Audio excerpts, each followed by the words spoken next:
Selam vatandaşlar.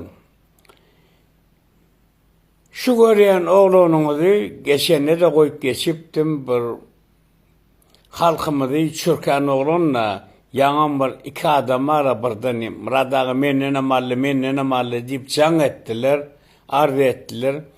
Devran, öngmara men sana şey diyeyim, 29 adam ispitekte bar olsa yine bir 29 adam çıktı sen üstünden arın. 60 adam. Neyme birden atel satın alacak oldun mu? Ben düşünmedim. Atel satın alacak oldun hemmesinin kolunu cemlep, doğru mu?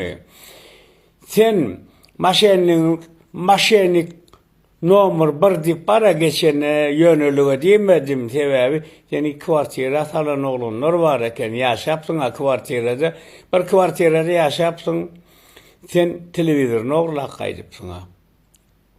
Tana var ha kim değil ya devlet tarafına var ha ne oğru değil ya sen oğru değil belki taraftan seyredeceksin de sen krisa olayan düştün o atlara cevap verirsin sen yine bir oğlan seni bu kvartirada 3 ay saklaptır. Saklamanlar 3 ay bile oluptur. Tek sanam telefonu var eken. Satyan telefonlarım diye. Ben geçer videolarıma seyretten şu komentarya da okuyup geçersiniz. Şuna mı oğurlak gidipsin. Sen krisa olayan krisa. Krisalarım ne diyorlar? Özün kovulayan.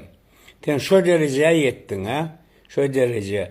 Eşek lakamın bareken keyfine dakmanırlar.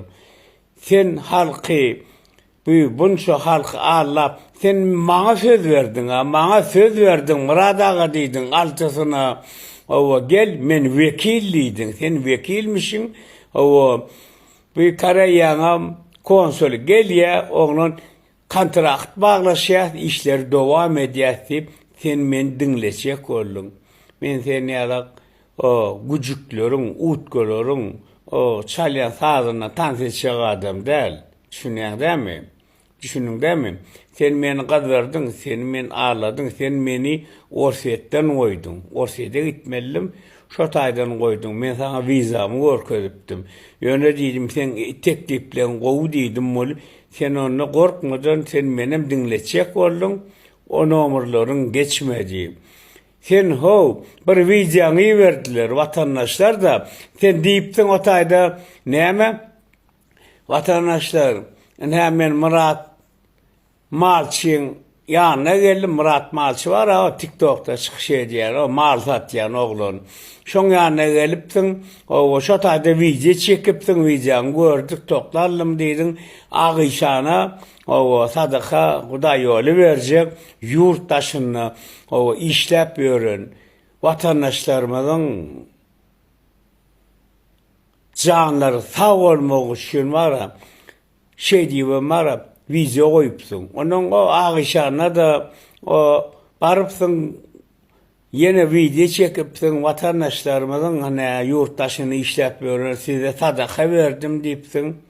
Eşek haramladı. Men bundan sonra onun Murat Malçı'a can etti mi? Murat Malçı aldım şunu yalak deydi mi? Hova bolu şunu yalak. Haramladı. Gücük.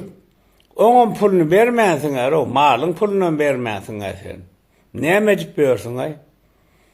Bu derecede olur haramladı olup olur mu? Ha? Son şunu vatandaşlar tanak koyun şunu yalak haramlara özünü oynatma. Yine de görülürse o TikTok'larda çıkıp karını peyderdi o komentarlarla üstünden görülmeliydi. Sen çık bu halk bu oğlanlar hem mesel arasında var elleri atlayarak seni gözlep verirler kanın iyisi var. Şolatlar bolmaz yani. Şolatlar bolmaz yani sen bana çık. Men yekemeyeceğim. Yanlış mı? Yekemeyeceğim. Men özüm çölerim. Hemme meseleni. Yöneten bana çık görüşölü yoksa sen canın hupatını düşünün mü? O $2,000 $1,000 aldıran adamlar seni sürüyorunu gözlep görürler. Şunun yanlışmağın.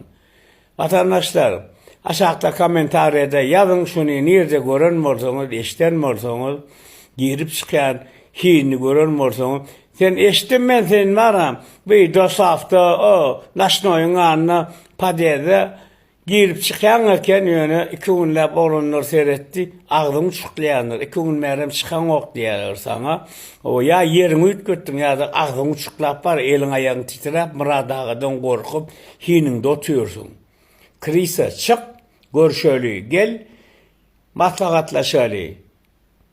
Bor vatandaşlar canın sağ olsun.